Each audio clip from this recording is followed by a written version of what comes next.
ევროკავშირის დედაქალაქიდან ვთავთ ჩემს კოლეგას თამარ ნუცუბიძეს, რომელიც ამჯერად დამოუკიდებელი ქართველი ჟურნალისტის სტატუსით აგრძელებს საქმიანობას ევროსტრუქტურებში, თუმცა მის ზურგს უკან არაერთი ქართული არხის ბიუროს ხელმძღვანელობის მრავალწლიანი გამოცდილებაა. წინასწარ მინდა მას მადლობა გადაუხადო ამ შესაძლებლობისთვის, მით უმეტეს რომ მომავალ კვირას არათუ ყოველდღე ზოგ შემთხვევაში რამდენიმე ევროპულ სტრუქტურაში ერთდროულად ერთი დღის განმავლობაში საქართველოს კრიზისი და რეჟიმის დემოკრატიულ ჩარჩოებში დაბრუნებისთვის მისაღები აუცილებელი ნაბიჯები განიხილება. მოდით მოусმინოთ თამარს, რომელიც აგვიწერს საერთო სურათს, რომელიც ევროპის დედაქალაქიდან საქართველოს მიმართ ყურადღებას ასახავს. თამარ, გისმენთ. მოგესალმებით გიორგი, დავიწყოთ იმით, რომ ორშაბათს ხვალ დილიდან დაიწყება ბრიუსელში ევროკავშირის წევრი ქვეყნების საგარეო უწყებების ხელმძღვანელების შეხვედრა საბჭო, რომელსაც პირველად უხელმძღვანელებს და წარუძღვება ევროკომისარის საგარეო და უსაფრთხოების საკითხებში კაია კალასი. ასევე ამ შეხვედრას პირველად როგორც გაფართოების ახალი ევროკომისარი დაესწრება მარტა კოსი, ანუ მან ჩაანაცვლა უნგრელი, ჩვენთვის უკვე ყველასთვის ძალიან კარგად ცნობილი ევროკომისარი ოლივერ ვარჰეი. ორმა ამ ახალმა ევროკომისარმა სხვათა შორის ძალიან მკაფიო განცხადებები გააკეთეს საქართველოსთან მიმართებით, რაც ვიცით ახლა ამ მოცემულობით ნახეთ, ერთის მხრივ მინისტრებს ევროკავშირის წევრი ქვეყნების პირველ დიპლომატებს მაგიდაზე ევროპული სტრუქტურების მხრიდან, კონკრეტულად კომისიის საგარეო უწყებების მხრიდან ექნებათ წარმოდგენილი ჩვენი ინფორმაციით ძირითადად ორი შეთავაზება საქართველოსთან დაკავშირებით. პირველი ეს შეეხება ეგრეთ წოდებულ პერსონალურ თარგეტირებულ სანქციებს და ამ ეტაპზე წინა კვირაში, როგორც მე მქონდა ინფორმაცია, გვარებზე ჯერჯერობით საუბარი იყო ზოგადად იმის ცდა, რომ ნახონ რა პოზიცია ექნებათ წევრი ქვეყნებს ამ პერსონალურ სანქციებთან დაკავშირებით. ასევე საინტერესო მომენტია, რომ ეს პერსონალური სანქციები განიხილება და თუ კი იქნა პოლიტიკური გადაწყვეტილება დაემატება მაგნიცკის გლობალურ სიას, რომელიც არის ადამიანის უფლებების დარღვევებთან დაკავშირებული. მეორე შეთავაზება იქნება უვიზო რეჟიმის შეჩერება გარკვეული კატეგორიის წარმომადგენლებისთვის, კონკრეტულად საუბარი იყო დიპლომატიური პასპორტების მფლობელებისათვის და აქ საინტერესო ის არის, რომ როდესაც მიიღეს უვიზო რეჟიმი საქართველოს, უკრაინის და მოლდოვასთვის, მაშინ ახალი მექანიზმი ჩაიდო, ანუ ევროკავშირმა ახალი მექანიზმი მიიღო უვიზო მიმოსვლის დროებითი შეჩერების მექანიზმი, სადაც გაიწერა ის წესები, თუ რა წესები იქნება იმ შემთხვევაში, თუ დროებით მოთხოვნა იქნება უვიზო რეჟიმის შეჩერებაზე. ჩვენ კარგად ვიცით და უკვე ქართველმა მაყურებელმაც კარგად იცის, რომ უვიზო მიმოსვლის დროებით შეჩერებას არ ჭირდება კონსენსუსი, როგორც მე მითხრეს, იგივე პრინციპი მუშაობს თუნდაც დიპლომატიურ პასპორტებთან დაკავშირებით, ასე რომ ვიმსჯელოთ რა უფრო მიღწევადია და რაზე შეიძლება მარტივად დადგეს შედეგი, რა თქმა უნდა, ეს არის უვიზო მიმოსვლის შეჩერება სწორედ დიპლომატიური პასპორტების მფლობელებისთვის, რაც შეეხება თარგეტირებულ სანქციებს. აქ ასევე კარგად იცის ქართველმა მაყურებელმა, რომ უნგრეთის საგარეო უწყების ხელმძღვანელმა წინსწრებად თქვა, რომ უნგრეთი დაბლოკავს ამ სანქციებს, თუმცა გიორგი, ძალიან საინტერესო მოცემულობაში იქნება ხვალ შეხვედრა.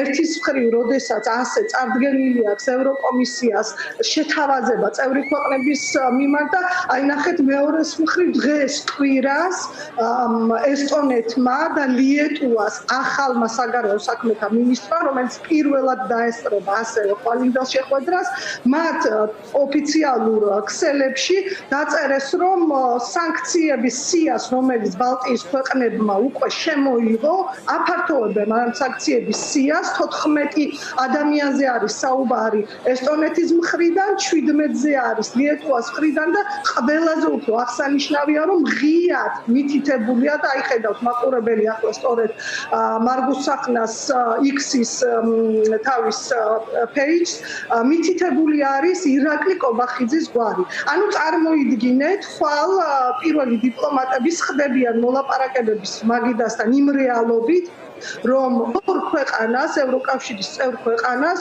უკვე გამოცხადებული აქვს სანქციები მოქმედი პრემიერ-მინისტრის ჩაწერილი არის ის სიაში. ასე რომ ერთი შეკითხვა მაქვს ასეთი, არსებობს რაიმე პრეცედენტი ევროკავშირის კანდიდატი ქვეყნის de facto პრემიერის მიმართ ევროკავშირის წევრ რამდენიმე ქვეყანას ამ ტიპის სანქცია რო გამოეცხადებინოს? მე როგორც ვიცი გიორგი არა, მე როგორც ინფორმაცია მაქვს მსგავსი არაფერი არ არსებობს და ანუ საქართველოს ქმნის პრეცედენტებს შეგვიძლია ვთქვათ ახლა ევროკავშირის პოლიტიკის კუთხით. შეგიძლია განვიხილოთ. მე ინფორმაცია მაქვს გიორგი და აი მართლა მინდა ხაზი გაუსვა იმას, რომ აი წარმოიდგინეთ, მინისტრები არ დაელოდნენ ხვალინდელს შეხვედრას და წინსწრებად გამოაქვეყნეს და ხაზგასმით ირაკლი კობახიძის გვარი დემონსტრაციულად, ხო, მათ შეეძლოთ უბრალოდ რიცხვი დაეწერათ და ეთქვათ, რომ უბრალოდ აფართოებენ სანქციებს. თუმცა მათ აი ეს ხაზგასმით ჩაწერეს. მე ხა ცოტა არ იქნება პროფესიონალური ამაზე საუბარი, თუმცა შეიძლება დავუშვათ, რომ სწორედ ეს გააკეთეს ესეთი ნაბიჯი იმის აი რაღაც გასანეიტრალებლად, რომ უნგრეთმაც წინსწრებად თქვა, რომ უნგრეთი ბლოკავს ყველა პერსონალურ სანქციას. გარდა ამისა, კიდევ ერთი საინტერესო მომენტია და ქართულ მედიაში ეს ინფორმაციაც გაჟღერდა, გერმანულ მედიაზე დაყრდნობით ვაიმარის სამკუთხედი, რომელიც ამ ბოლო დროს სწორედ აქეთა მხარეს ევროკავშირის აქეთა მხარეს ძალიან სერიოზულ პოლიტიკურ როლს თამაშობს, რომელშიც ტელემაყურებლისთვის რო დავაზუსტოთ ვაიმარის დიახ ამის დავუსტება ვაიმარის სამკუთხედზეა საუბარი, ეხლა ამ სამკუთხედმა ძალიან უკრაინის კრიზისთან დაკავშირებით ესე ლიდინგი, ანუ წამყვანი როლის შემოირგო შესრულება, რომელშიც შედიან გერმანია, საფრანგეთი და პოლონეთი და ქართულ მედიაშიც გავრცელდა ეს ინფორმაცია, რომ სწორედ რაღაცნაირად დასაბალანსებლად და საჩვენებლად პოლიტიკური ნების აი ეს სამი ქვეყანა აქტიურად თulis და ლობირებს, რომ ეს ტარგეტირებული პერსონალური სანქციები მაინც უნდა იყოს დღის წესრიგში. თუ კი ამ ყველაფერს კიდე პლუს კიდე ერთი კომპონენტია, ანუ თუ კი მიღწეული არ იქნება პოლიტიკური შეთანხმება, რომ თქვათ გატარებული იქნას ეს პერსონალური სანქციები, ამ შემთხვევაში ჩემი ინფორმაციით უკვე იქნება მოწოდება იმისკენ, რომ აი ქვეყნებმა, ბალტიის ქვეყნების მსგავსად უკვე ქვეყნებმა მიიღონ ეს ტარგეტირებული სანქციები. და აი როგორ წარმოგიდგენიათ თქვენ, თუნდაც უკვე ბალტიის ქვეყნების მიერ მიღებული და ეს არის ეგრეთ წოდებული ვიზაბანი, ანუ სამგზავრო სანქციები, რაც მიღებული აქვთ, მაგრამ აი თუნდაც ამის ფარგლებში როგორ წარმოგიდგენიათ, რომ ევროკავშირის შენგენის ზონის, რომელსაც სხვათა შორის შეუერთდა აი მთლიანობაში უკვე შეუერთდა ბულგარეთის და რუმინეთის რამდენიმე თვის წინ მიიღეს ეს გადაწყვეტილება, ანუ უკვე შევიდა ძალაში. როგორ წარმოგიდგენიათ, ანუ რო ვიფიქროთ, უყვეთ, თუნდაც გერმანიაში ჩასულ ერთ-ერთ ადამიანს, ვინც სიაშია, მე საზღვრეს თავის თვითონვე შეიძლება მიიღოს გადაწყვეტილება არ შეუშვას გერმანიაში, იმიტომ რომ ევროკავშირში ღია არის საზღვრები და პოტენციალურად შესაძლოა იფიქროს, რომ ეს კონკრეტული პიროვნება შემდეგ მოხვდეს იმ ქვეყანაში, სადაც მასზე მოქმედებს სანქცია. ანუ ძალიან საკმაოდ ძალიან მძიმე სურათია, არა მარტო ამ სავიზო თემებთან დაკავშირებით, ანუ ჩვენ ვიღებთ სიტუაციას, როდესაც ევროკავშირის ქვეყნების ნაწილს de დე-ფაქტო პრემიერ-მინისტრთან მიმართებაში აქვს სანქციები შემოღებული, პირდაპირ დანარჩენებზე აღარ ვლაპარაკობ. დანარჩენ მათ ელიტასთან, ოცნების ელიტასთან მიმართებაში ფაქტობრივად შეჩერებული და გაწყვეტილი არის ყოველგვარი კომუნიკაცია. ევროკავშირის უმაღლესმა წარმომადგენელმა და ადგილზე ევროკავშირის ელჩმა ოფიციალურად დაადასტურეს, რომ ეს ურთიერთობები გაყინულია ერთ ადგილზე და მხოლოდ ფორმალურად გვაქვს ჩვენ შენარჩუნებული ახლა კანდიდატის სტატუსი, რომელიც თუ ასე გაგრძელდა შეიძლება ასევე გადაიხედოს და კიდევ უფრო უკან დავიხებთ და ამ ყველაფრის პარალელურად აქ ადგილზე თბილისში ქართული ოცნება კიდევ ახერხებს, რომ რაღაც ნაწილში თავისი მხარდამჭერებისა, ასე ვთქვათ, განავრცოს მოლოდინები იმასთან დაკავშირებით, რომ ეს ის გზა, რომელიც საქართველოს ევროკავშირში გაწევრიანებამდე მიიყვანს. ხო, სრული აბსურდი, რომელიც თუნდაც ტრამპის როგორც ახალი ცვლადის შემოსვლის გათვალისწინებითაც კი, აი ყველაზე იდეალურ სურათში მათ წარმოდგენებში რო წარმოვიდგინოთ, ხო, ევროპის განწყობების გათვალისწინებით, იქ მოსული პოლიტიკური ხელმძღვანელობის გათვალისწინებით და უკვე მიღებული გადაწყვეტილებების გათვალისწინებით ამ მართველი ჯგუფის პირობებში საქართველოს არათუ წინსვლა, არამედ ამ სტატუს კვოს შენარჩუნებაც კი ფაქტობრივად შეუძლებელი არის. კი გიორგი, მართალი ხარ და შენ ძალიან კარგად იცი, რომ ზოგადად ამერიკის შეერთებული შტატები და ევროკავშირი ყველაფერთან და ყველა მნიშვნელოვან საკითხთან დაკავშირებით გადიან კონსულტაციას და ასეთ მნიშვნელოვან საკითხებზე მათ წინასწარ აქვს შეჯერებული პოზიციები, ვინ რას იზამს და რამის შემდეგი ნაბიჯი უნდა გაიაროს. ეხლა მინდა შემოგთავაზოთ ევროდეპუტატების პატარა ინტერვიუები, რომელიც სპეციალურად თქვენთვის ჩავწერეთ, სადაც ისინი ზუსტად მაგას უსვამენ ხაზს, რომ იმ შემთხვევაში თუ ვერ მოხერხდა კონსენსუსი სწორედ თარგეტირებულ პერსონალურ სანქციებზე, ისინი თავიანთ ქვეყნებს მოუწოდებენ, რომ ამ ქვეყნებმა გადადგან ეს ნაბიჯი და შემოიღონ ამგვარი სახის სანქციები. ჩვენ ევროპარლამენტი ყოველთვის ძალიან მკაფიო ვიყავით ქართველი ხალხის სურვილის მხარდაჭერაში. გაიარონ ეს გზა ევროკავშირისკენ. ამასთან დაკავშირებით ცოტა ხნის წინ რეზოლუციაც მივიღეთ. მოხარული ვარ, რომ ჩემი 6 კოლეგა იმყოფება თბილისში და ხვდება პრეზიდენტს, პარტიებს, სამოქალაქო საზოგადოებას და ჩვენს პოზიციას ნათლად აჩვენებენ, რომ არჩევნების შედეგი მოცემულ ვითარებაში არალეგიტიმურია და ამიტომაც არ ვაღიარებთ მას. ჩვენ ნამდვილად ვფიქრობთ, რომ საჭიროა უფრო მკაცრი ზომების მიღება და ამის გაკეთება ჯერ კიდევ შეუძლია აღმასრულებელ მხარეს. მაღალი რანგის პირებს ბრიუსელიდან. ჩემი პარლამენტის მსგავსად მე ძალიან მკაფიო ვარ, რომ ამ არეულობაზე მთავარი პასუხისმგებელი პირი ბიძინა ივანიშვილია. ყველაფერში ისაა დამნაშავე, ყველაფერი მის მიერაა ორკესტრირებული და სწორედ მას უნდა დაუწესდეს სანქციები. ევროკავშირში უნდა გაიყინოს მისი აქტივები და ვინაიდან ის ევროკავშირის მოქალაქეცაა და ფრანგული პასპორტიც აქვს, ვფიქრობ ეს უფრო ადვილი იქნება. ამ ადამიანზე უნდა მოხდეს ზეწოლა და ეს არის ის, რასაც ჩემი აზრით ქართველი ხალხი ელოდება. უნგრეთის მოსალოდნელი ვეტოს მიუხედავად უპირველესად საკითხი უნდა დადგეს დღის წესრიგში. როდესაც დღის წესრიგში იქნება უნგრეთს, მის ორბანს ან საგარეო საქმეთა მინისტრს სიარტოს, მოუწევთ ამ დაუსაბუთებელი პოზიციის დაცვა.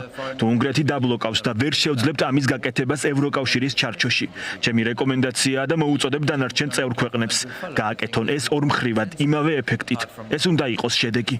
Well, the situation in Georgia, of course, is very sad. რა თქმა უნდა, საქართველოში არსებული ვითარება ძალიან სამწუხაროა, რადგან ქართველი ხალხი და საქართველო იმსახურებს ევროპისა და ევროკავშირის წევრობისკენ წინსვლას, მაგრამ სამწუხაროდ ბოლო დროინდელი მოვლენები, ეგრეთ წოდებული არჩევნები და რაც მას მოჰყვა, რომ საქართველოს სურს შეაჩეროს ან გაყენოს ევროკავშირისკენ დაახლოების პროცესი, ეს ყველაფერი არის ძალიან მაღალი ფასი, რომელსაც ქართველი ხალხი და საზოგადოება გადაიხდის. სწორედ ამიტომ ვფიქრობ, რომ ყველა ვარიანტი ჯერ კიდევ საქართველოსა და ასევე ორივე მხრიდან ქართველი პოლიტიკური ლიდერების ხელშია. ჩემი აზრით არ არის სისუსტი აღიარა, რომ იყოს შეცდომები, გადაშალო გვერდი და ერთ დღეს კვლავ შესაძლებელი იქნება ევროკავშირთან დაახლოების პროცესის განახლება და გაფართოების საკითხებზე მოლაპარაკებების დაწყება. მაგრამ რა თქმა უნდა, ეს მოითხოვს ბევრ ადეკვატურ გადაწყვეტილებას ამჟამინდელი პოლიტიკური ხელმძღვანელობისგან. წუხარებით უყურებთ, რაც ხდება საქართველოში. ყველას გვახსოვს 2008 წელი, როდესაც რუსეთი თავს დაესხა საქართველოს. სირთულეები მიზეზები, რომელიც ქართულმა ხალხმა გამოიარა და დიახ, ქართველები იმსახურებენ თავისუფალ მომავალს ყოველგვარი მავნე გარიჩარევის გარეშე. მიმაჩნია, რომ უკვე ცუდია, რომ ევროპული საბჭოს საერთოდ უწევს ამ საკითხის განხილვა და დღის წესრიგში შეტანა. დიახ, მართალია, რომ გადაწყვეტილებისთვის კონსენსუსია საჭირო, ამის გარეშე ვერ იქნება ოფიციალური გადაწყვეტილება, მაგრამ როგორც უკვე აღნიშნეთ, გზავნილი ევროკავშირის წევრი ყველა ქვეყნიდან, რომელიც საკითხი საერთოდ დღის წესრიგშია, ეს უკვე ძალიან სამწუხაროა. საქართველოს მომავალი დიდ საფრთხეშია და ეს ბევრად მეტია, ვიდრე ერთიან მეორე პოლიტიკოსის, ერთიან მეორე პარტიის ამბიციები. გიორგი, ასევე ამ დღეებში ევროპარლამენტში იმყოფებოდა ბელორუსის არჩეული პრეზიდენტი სვეტლანა ციხანოვსკა, რომელსაც ჩვენ შევხვდით და საინტერესო იყო მისი პოზიცია, რა თქმა უნდა, ბელორუსის სცენარიდან გამომდინარე, თუმცა ალბათ ბევრმა ნახა მისი პირადი პოზიციაც თავის X-ის პლატფორმაზე, სადაც მან მხარი დაუჭირა ქართულ ხალხს, მხარი დაუჭირა საქართველოს პრეზიდენტ სალომე ზურაბიშვილს და ამიტომაც თხოვეთ, რომ კიდევ ერთხელ მიემართა ჩვენი ხალხისთვის და ეთქვა, რას ფიქრობს ახლა ის შექმნილ ვითარებაზე.